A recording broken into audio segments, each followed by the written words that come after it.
This is just moments ago of the bilateral meeting of the president, our president Biden, with MBS, the Saudi Crown Prince, where that question is eventually shouted. We're going to watch it together.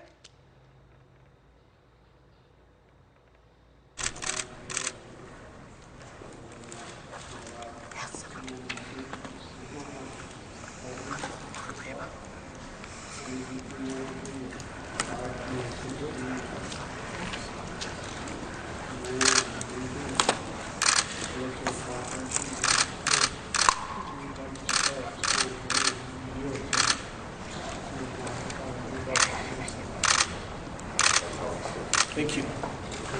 Jamal Khashoggi, will you apologize to his family, sir? Thank you guys. Thank you guys. President Biden, is Saudi Arabia still you guys?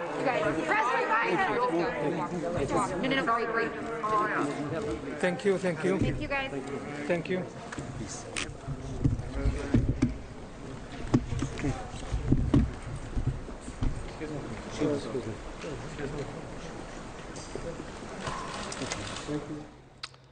So as it was noted in the pool note, when that came into us that we just played out for our audience, it was noted that MBS had a slight smirk before the Saudi aide grabbed the arm of the reporter tightly, then to leave the room. Obviously, the audio on listening to the exchange there was very difficult, but the question from the reporter clearly heard.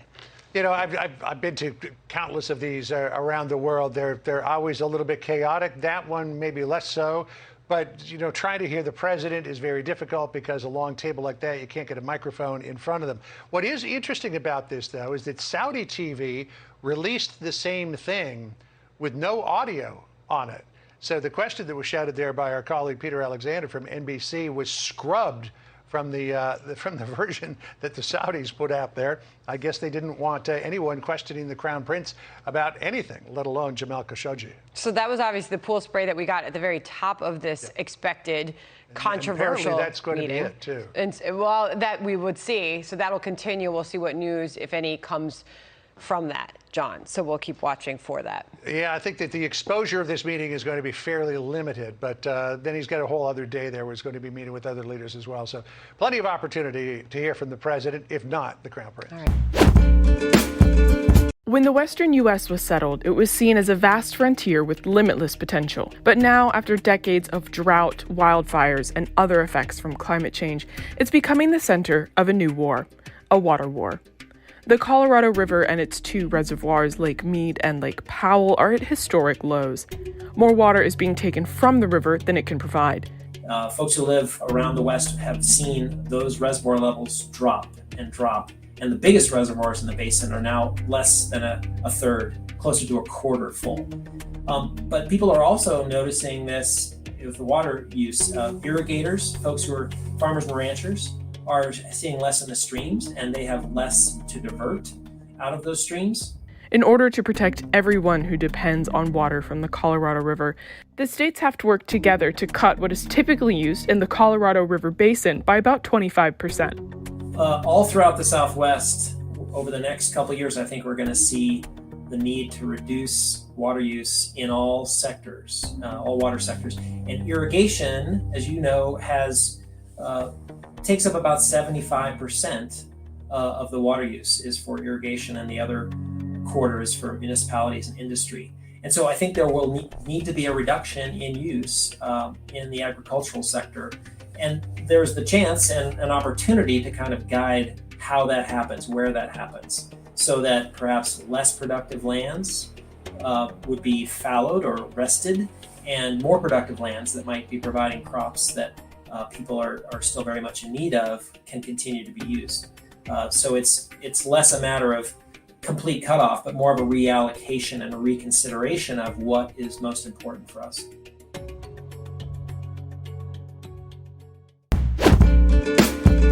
We just had this conversation with Brian Stelter, Gene Casares, about the 10-year-old in Ohio who had to travel to Indiana for an abortion because she was 6 weeks and 3 days along in the pregnancy. You had this, I'll call it bizarre exchange with Catherine Glenn Foster today, president of Americans United for Life, this hearing before the Judiciary Committee in the House. I'm just going to play the exchange and then get your thoughts. Would a 10-year-old choose to carry a baby? I cannot. Do you think a 10-year-old should choose to carry a baby? I believe it would probably impact her life, and so therefore it would fall under any exception and would not be an abortion. Wait, it would not be an abortion if a 10-year-old with her parents made the decision not to have a baby that was the result of a rape? Jean Casares just talked about some medical exemptions in Ohio, but what was your reaction to what you heard there from Ms. Foster? It was completely shocking, and it shows that they don't want the public to know what their law really does, which is it requires a government-mandated pregnancy for little girls. It's not just a war on women that we're seeing, it's a war on little girls. And no 10-year-old, and I've got 3 young kids myself, I cannot imagine a 10-year-old who's in the 4th grade having to be forced to deliver a baby. And now you're seeing the Indiana Attorney General suggesting they're going to go after the doctor who performed that procedure. And that is not in line with what most Americans believe, which is a woman should have a right to make her own healthcare decisions, and that a family, when a child is raped, should have a right to make sure that that 10-year-old does not have a pregnancy forced upon her. Let's move on and talk about some other news now, because Sri Lanka has sworn in its new acting president, Ranil Wickremesinghe. It comes after Gotabaya Rajapaksa fled Sri Lanka earlier this week and is now in Singapore. Well, demonstrators poured onto the streets of the capital, Colombo, in defiance of a curfew to celebrate the president's departure. It follows months of unrest over Sri Lanka's crippling economic problems. Our South Asia editor, Ambarasan Ethirajan, reports. Sri Lankans woke up to the news that Gotabaya Rajapaksa won't be the leader anymore. Businesses and shops reopened after a sudden curfew was imposed in the city. The Speaker of Parliament said Mr. Rajapaksa's resignation had been accepted after verification, bringing an end to the political domination of the Rajapaksa dynasty. As per the constitution, Prime Minister Ranil Wickremesinghe has been sworn in as the acting president. Soon after taking over, Mr. Wickremesinghe addressed the nation and appealed to political parties to form an all-party interim government. After days of chaos, confusion and political crisis, the action now here in Sri Lanka shifts to this building, the Sri Lankan Parliament. The 225 members will choose the next president on the 20th of July. And once the president is elected, many people here hope that will help the country to get some political stability, which is needed to solve the economic crisis. The developments in the past few days have been dramatic and some say historic. After months of demonstrations, activists here say people's power has won. Have they achieved their objectives?